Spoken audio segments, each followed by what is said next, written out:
सुबह उठते ही ये 5 चीजें कभी न देखें, पूरा दिन हो सकता है अशुभ। जाने क्या है मान्यता।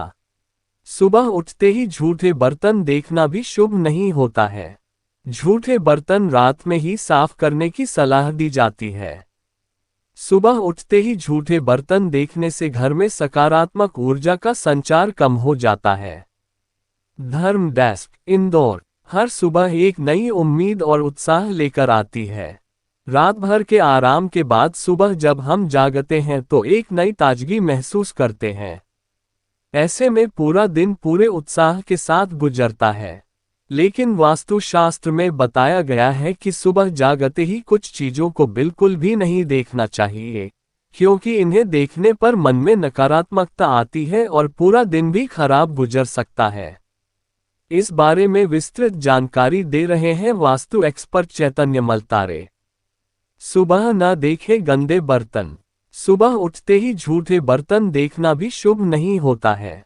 वास्तु के मुताबिक ऐसा करने से घर में देवी लक्ष्मी नाराज होती है। यही कारण है कि झूठे बर्तन रात में ही साफ करने की सलाह दी जाती है। सुबह उठते ही झूठे बर्तन देखने से घर में सकारात्मक ऊर्जा का संचार कम हो जाता है। घर में हर जगह झूठे बर्तन फैले हो तो इससे घर में दरिद्रता का वास होता है। सुबह न देखें परछाई। सुबह उठते ही व्यक्ति को अपनी या दूसरों की परछाई नहीं देखना चाहिए। ज्योतिष में छाया दिखना राहु के समान माना गया है।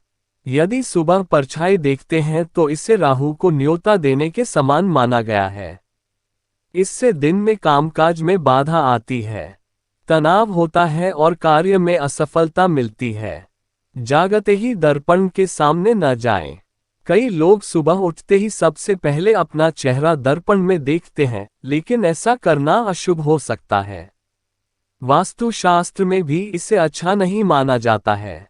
सुबह उठकर सबसे पहले अपने आराध्य के दर्शन करने चाहिए। इसके बाद नित्य कर्म करके ही दर्पण देखना चाहिए।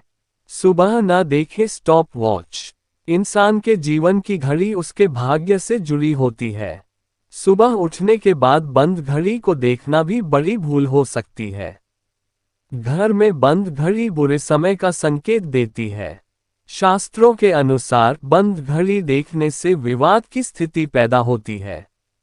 कार्य में बार बार रुकावट आती है। घर में कभी भी बंद घड़ी नहीं रखना चाहिए। डिस्क्लेमर: इस लेख में दी गई जानकारी सामग्री गणना की प्रामाणिकता या विश्वसनीयता की गारंटी नहीं है। सूचना के विभिन्न माध्यमों, ज्योतिषीय पंचांग, प्रवचनों, धार्मिक मान्यताओं, धर्म ग्रंथों से संकलित करके ये सूचना आप तक प्रेषित की गई है। हमारा उद्देश्य सिर्फ सूचना पहुंचाना है। पाठक या उपयोगकर्ता इसे सिर्फ सूचना समझकर ही लें। इसके अतिरिक्त इसके किसी भी तरह से उपयोग की जिम्मेदारी स्वयं उपयोगकर्ता या पाठक की ही होगी।